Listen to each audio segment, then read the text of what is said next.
బాగున్నారా? నేను చాలా బాగున్నాను. నేను ఈరోజు రోస్టెడ్ బాదం ఎలా చేయాలో నేను చూపిస్తానండి. అంటే నేను చేసే విధానం చూపిస్తాను. బాదంలో పైన పీల్ అనేది తినడం అంత మంచిది కాదు. దానివల్ల గ్యాసెస్ ఫామ్ అవుతాయి అని అంటారు. ఏమైనా బాదం పైన పీల్ మాత్రం మంచిది కాదు. అందుకే నానబెట్టుకొని ఒలుచుకొని తింటారు. రోస్టెడ్ బాదం కావాలనుకున్నప్పుడు వాటిని ఎలా చేయాలనేది నేను చూపిస్తాను మీకు.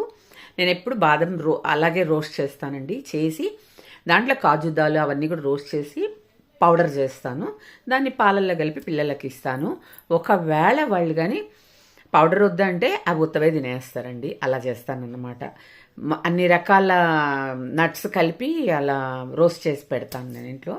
బాదం ఎక్స్పెషల్లీ ఎలా రోస్ట్ చేస్తాను అనేది చూపిస్తాను. చూడండి, నచ్చితే like, share and subscribe.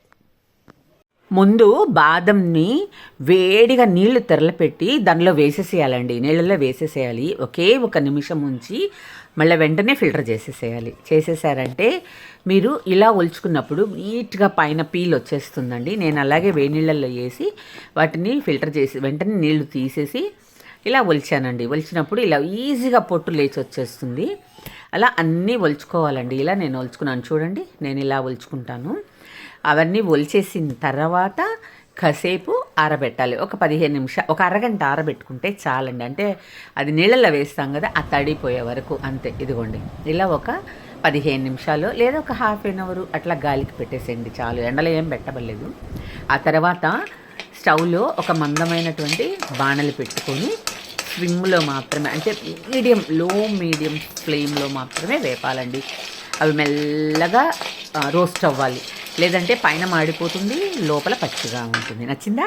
So ఇలా రోస్ట్ చేసుకొని మంచి బ్రౌన్ కలర్లో మనం కొరుకుతూ ఉంటే గట్టిగా వచ్చేస్తుందండి. బాగా క్రిస్పీగా వస్తుందన్నమాట.